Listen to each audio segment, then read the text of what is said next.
Isang mapagpalang araw sa inyo mga kabos at Boss Jubin dito at welcome back ulit sa ating channel. Kung ang inyong episode na Workforce 2650 o Workforce 2660 printer ay biglang huminto at may lumabas na sa error sa screen ninyo na a printer's ink pad is at the end of its service life, nasa tamang video kayo. Ngayon, hindi nyo kailangang itapon yung printer nyo o magbayad ng mahal sa technician. Sa video na ito, ituturo ko sa inyo kung paano ito i-reset ng mabilis at libre gamit lang ang inyong computer. Ang kailangan nyo lang gawin ay i-download ang ating Epson Resetter tool na nasa description box sa ibaba. Paalala lang po, kung sakaling hindi nyo makita ang link sa description ay i-check nyo lang po sa ating comment section. Nakapin o nasa pinakaitaas po ang link natin dyan. Ligtas po ito at 100% free download.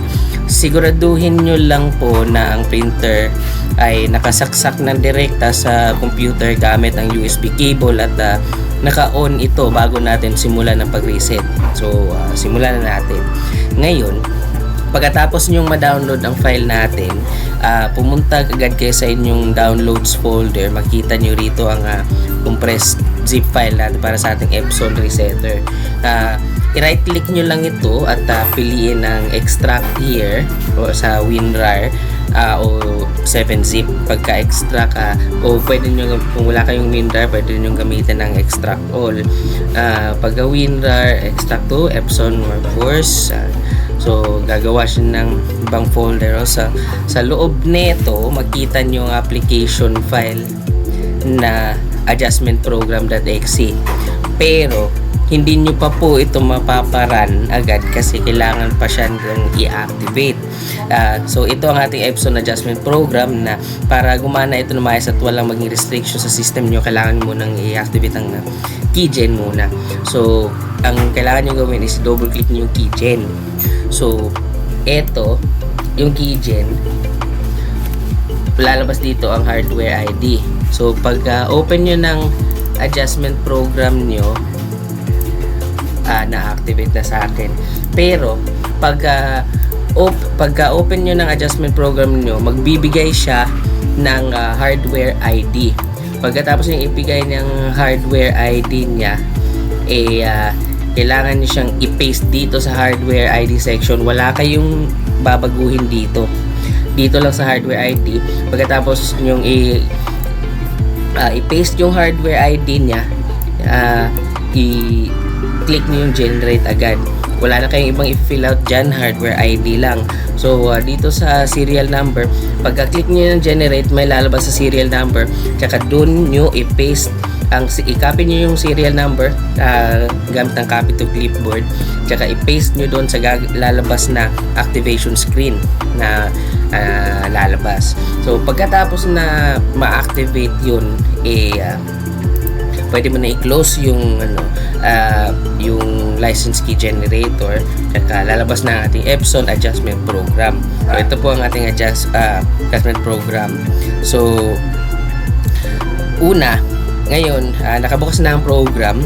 Sundan nyo lang na mabuti ang i-click ko. So, i-click natin ito select button sa itaas. So, dito sa model name drop down, pinaka-importante po ito, siguraduhin piliin ang eksaktong model ng inyong printer. Kung Workforce 2650 ba yan o Workforce 2660. So, sa port pwede na ang auto selection. I-click natin ang OK. Susunod natin na i-click natin itong particular adjustment mode. Okay. So, pagka-click natin ng particular adjustment mode, lalabas dito yung mahabang listahan. So, okay. Saglit lang. Okay. So, punta kayo sa maintenance section, tsaka punta kayo sa waste ink pad counter. Click nyo lang ang okay. Pagka-click nyo ng okay, lalabas dito yung kailangan nyo i-check yung main pad counter tsaka flatten pad counter. So, kailangan nyo i-click yung check para malaman ninyo kung ilan ang percentage ang ang nako-consume ng inyong main pad counter at planet pad counter. So sa atin lumalabas dito ang error message kasi wala naman tayong nakasaksak na printer. So sample po ito. So kung sa inyo lumalabas ang error na ito, ibig sabihin hindi niya nakikita yung printer nyo. So kung nangyari to sa inyo pero nakakabit yung printer at naka-on, kailangan nyo lang tanggalin yung USB cable ulit, tsaka ibalik nyo, isaksak nyo ulit para ma-detect niya. So click nyo okay, tsaka i-make sure para ma-reset ito kompleto, make sure na naka-checkmark yung dalawa, at tsaka click on initialize. So pag click niya na initialize, may lalabas na information dito. When the OK button is clicked, counter will be reset. So click nyo lang ang OK, tsaka lalabas dun yung you may now turn off your printer. So again, lumalabas ang error message na ito dahil wala tayong printer na nakakabit. Pero pag sa inyo, pag lumabas ito, tanggalin nyo lang USB cable at saka saksak nyo ulit.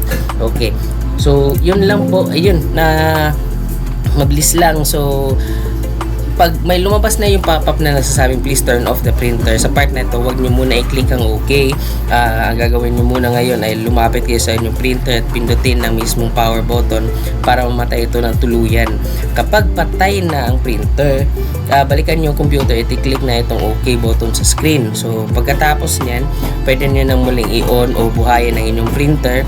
Mapapansin nyo na normal na ulit ang takbo nito. Wala na nag-blink na pulang ilaw at steady na ang power light. So ibig sabihin nun, tagumpay ang pag-reset natin. Ganoon lang po kadali at kabilis mag-reset na inyong Epson printer. So muli, ang link ay nasa description at sa pin comment natin. Kung nakatulong sa inyo ang simpleng screen tutorial na ito, paki-like naman ang ating video, mag-iwan ng comment kung gumana rin sa inyo, at mag-subscribe po kayo sa Boss Jubin channel para sa iba pang madadaling tech guides at tutorials. Maraming salamat po at magkita-kita tayo sa susunod nating video.